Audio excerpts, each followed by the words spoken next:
Alam nyo ba mga ka-BBM na yung Iglesia ni Cristo magsasagawa pala ng kanilang malakihang rally sa November 17, 18, 19. Tama? Tama.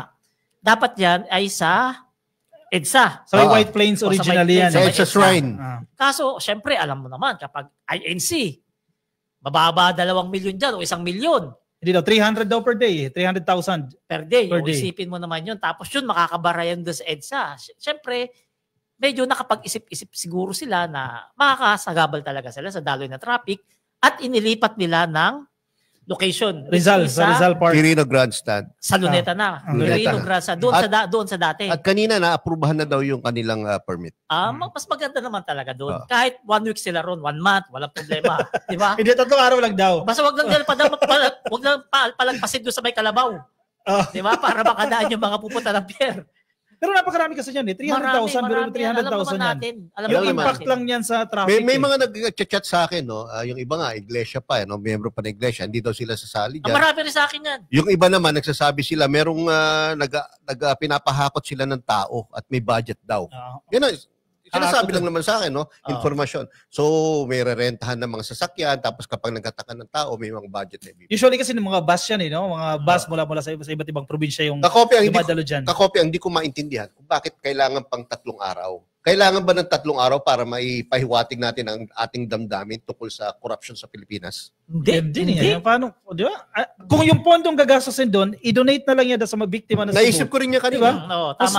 May sense pa May kakapuntahan pa Tama yung sinabi itong si Kakopi at Niyayam na yung babudgetin dyan sa iglesia na 3 days rally ninyo, kung alam naman natin, talagang alagad kayo at tagasunod kayo ng ating Panginoon, baka pwede i-donate nyo na lang po doon sa Cebu na mas kailangan ng mga kababayan natin ng tulong doon sa Cebu kaysa gastusin dyan sa rally ninyo. Hindi ko sinasabing huwag kayo mag-rally.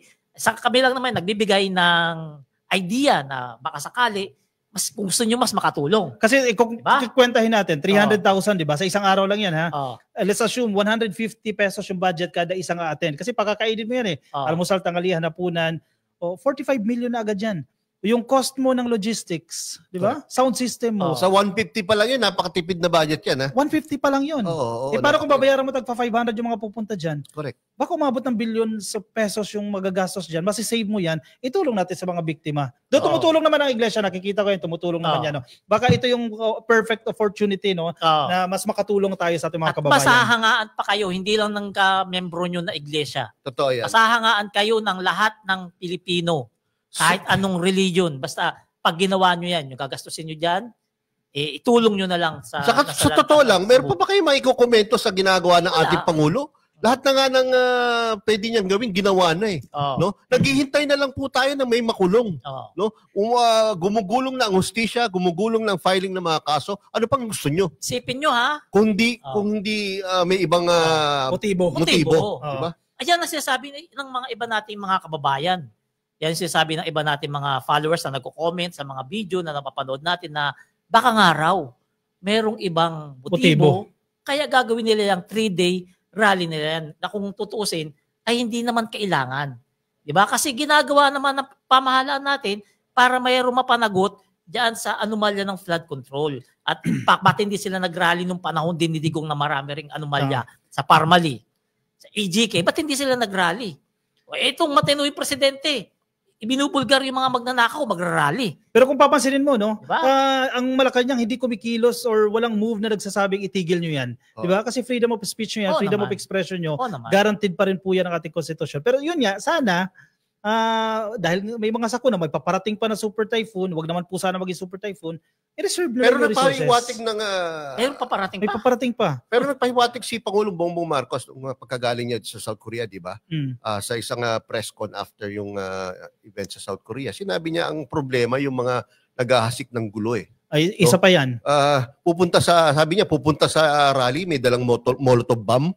So, ibig sabihin, katulad nangyari September 21, ibig sabihin, hindi talaga expression of freedom of expression ang gusto niyang mangyari, kundi gusto talaga maghasik ng gulo, no, para mapabagsak ating gobyerno. Kaso hindi nga yan mangyayari. Hindi yan mangyayari kasi mas maraming Pilipino ang ayaw mawala sa PBBM sa pwesto, aminin natin yan, konti na lang naman yung mga yan. Kaya nga, taas ng views natin eh. Kasi konti na lang yung mga yan eh.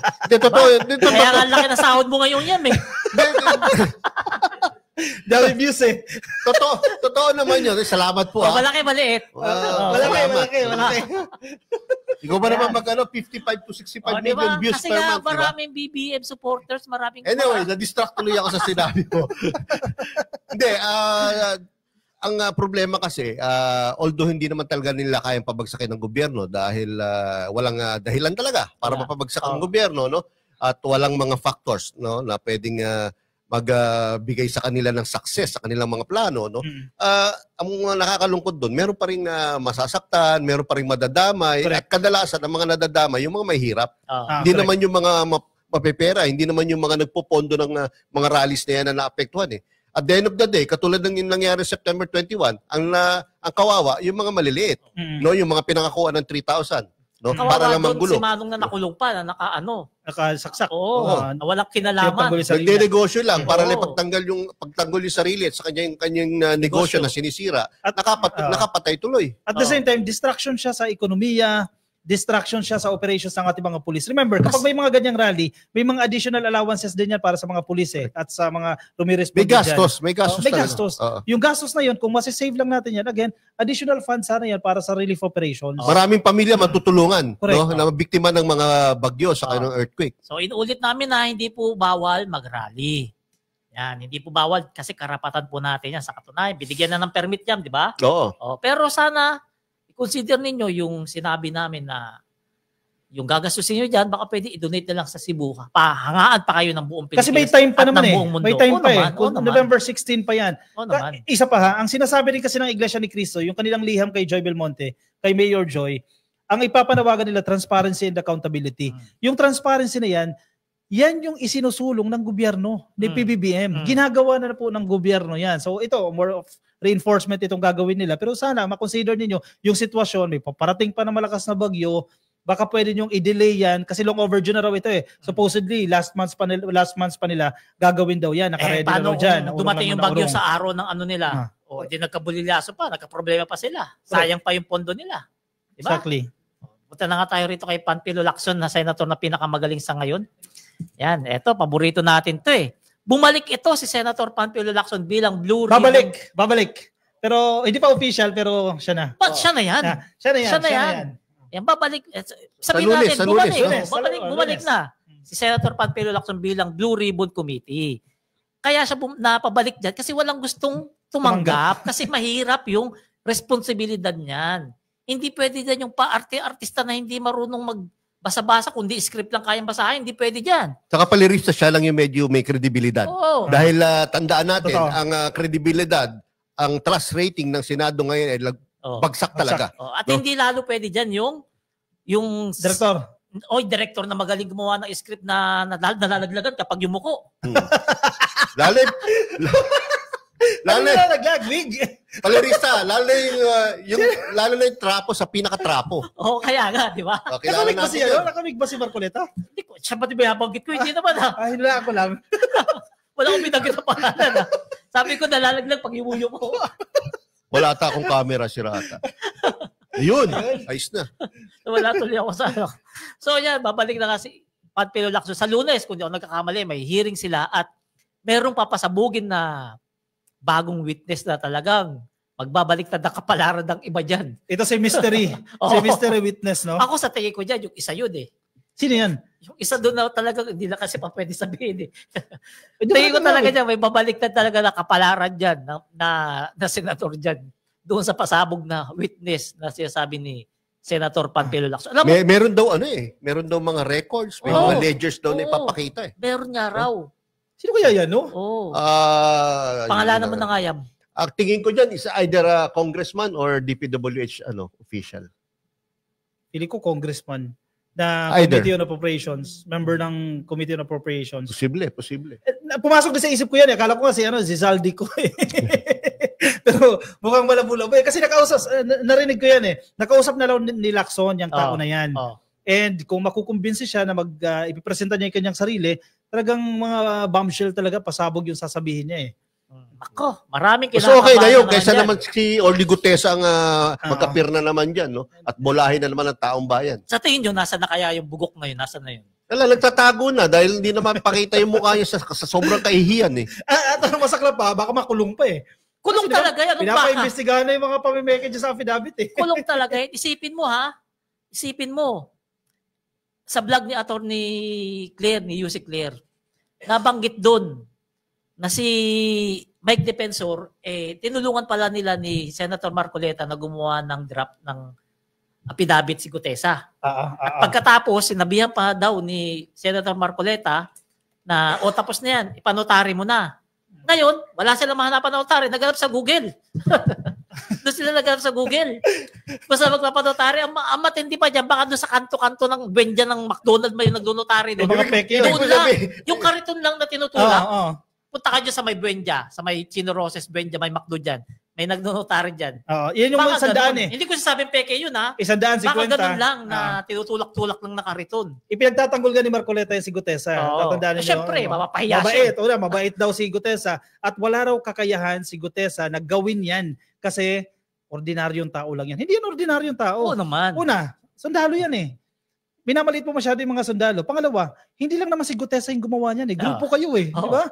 Kung nagdududa kayo na kayang mameke ng mga affidavit at ng notaryo, posible hindi kaya ni Gutesa yan. Pero nandiyan yung mga sumusuporta, mga senador. Di ba? Mga kaayado ninyo. Sablay na yung, yung istorya niya eh. Kasi tinanong siya directly kung siya daw nagpanotaryo ng kanyang affidavit. Sinagot niya, oo eh.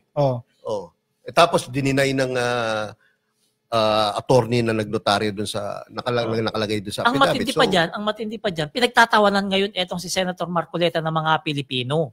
Kasi paano nga na raw maidadawit si Martin Romualdez, paano may papakulong kung wala na, yung testigo nila. Kaya nga. Ayaw nang lumabas. By the way, base sa mga narinig ko sa mga abogado, may pananagutan din si former Congressman Mike Defensor saka si Senator Rodante Marcoleta sa nangyari na yan. Lalo na kung alam nila na talagang may problema yung affidavit at may mga kasinungalingan doon sa affidavit. Tapos i-insist pa nila, no? Talagang walang kasalanan. Kasi magtataka ka rin di ba? Kilala naman natin si Marcoleta na madaldal talaga to eh. Kung totoo yung witness si Gutesa, kung totoo walang focus-focus doon, ay pipilit niya yung para lang makulong si Romualdez. Papakalkal niya yan, papahanap niya. Papapipilit niya, lumabas ka, kailangan makulong si Romualdez. Kaso wala eh. Diba? Kasi nga, bulilyaso yung script nila. Grabe rin itong mga politiko to kung magsunungaling, no? Talagang titignan ka pa diretso sa mata eh. Akala mo totoo nagsasabi na totoo. Mga nagsasabi na totoo eh. Koto mo. Pare, gagawin mo. Hindi ko ito, ganunin ko lang yun. Tatanggalin mo yun, no? Grabe ka talaga palarista. Wala ko sinasabi yan. Isa pa. Kasi Joe, baka tawa ka lang, may pinapangalanan ako eh. Wala siyang pinapangalanan. Sinabi ko kayo, mga politiko, di ba? Pag ako tinila sa batang, iagat ko lang yun, wala mo sasabi, buhok eh. Si Robin Padilla, bagong gupit. Di ba? Tawa ka ng tawa dyan eh. Mahilig ba ka, no? Mag-sombrero, di ba? Kaya nga, di ba? Isa pa. Galit na galit siya ngayon kay Ping Lacson. Kasi pag naging Senate Blue Ribbon committee chair na yan, at mukhang yan na nga po ang mangyayari. Yan. Yung mga CCTV footage, actually, nasilip na ata eh. Kasi doon sa CCTV footage, makikita kung sino yung mga kinausap ni Gutesa. Kasi ang claim ni Marcoleta, di ba, surprise witness yan eh. So ang assumption dyan, hindi kayo nagkaroon ng briefing, hindi kayo nag-usap, kung ano man yan. Kung lalabas doon sa CCTV footage na pumasok sa kwarto ni Marcoleta yan, gaano katagal nag-stay yan, posible. 8:30 raw pumasok eh. 8:30. Dobas 10:57. 10:57. Habang usapan yan. Ano yun, nag-rehearsal? Ano yung ginawa nila doon sa loob? So malaking factor yan. Yun na nga. Kaya nagagalit siya kay Lacson na, kay Senator Lacson na. Ni-ispayan daw siya. Hindi siya ni-ispayan. Nagkataon lang. Siya yung nakita doon sa CCTV. Di ba kung wala naman tinatago, kahit makita pa yung mukha mo dyan sa CCTV, di ba? Wala talaga tinatago kung walang ginawang script dyan, kung walang ginawang kabulas to ganyan. Kahit makita pa kapag naliligo sa banyo CCTV, walang problema yun. Saka kung totoo sinasabi mo, kahit balibalik ta rin pa ang tanong, paulit-ulit pa ang tanong, no? Magiging consistent ka pa rin sa mga sagot mo. Naman. Etong si Gutesa talagang sablay talaga. Hindi, consistent din yung mali. Tinuturuan ni Marcoleta. Yung mismo script. Lumaktaw ka na naman eh. Nakalimutan mo, ito tuldok, ito koma eh. Kaya, kaya doon ka na, basahin mo na script. Ako na kanya, tanga-tanga mo eh. Mas kabisado pa ni Marcoleta yung script. Di ba? Doon pa lang, yung mga abogado, pinagtatawanan na silang dalawa eh. Saka ka naman nakita, mas kabisado niya pa yun. Mas kabisado pa nung hindi gumawa ng affidavit kesa sa gumawa, di ba? At saka may sinasabi si Senator Panfilo Lacson doon sa may mga maleta na ano ba yung pinakamahal na brand ng maleta? Rimowa. Yun paro yung ginamit. 10,000. 48 pieces na Rimowa. Grabe. Ang presyo yata 125,000 isa. 100 plus. O kung lalagyan mo lang ng pera, bakit bibili ka pa ng maleta na halagang 125 pataas na bibigay mo naman lang yun doon sa Saka yung hindi nila nakikita, katulad ko pare, trabaho ko dati, sa kunyari, trabaho namin, magbilang ng pera, mag-empake ng pera, Kahit yung sa mga bangko, alam to. Kapag meron kang empake na ganyang kalaking pera, kunyari 2 billion mahigit, kukuha ka ng mga lalagyan na pare-pareho. Like, di ba? Kunyari box, pare-pareho.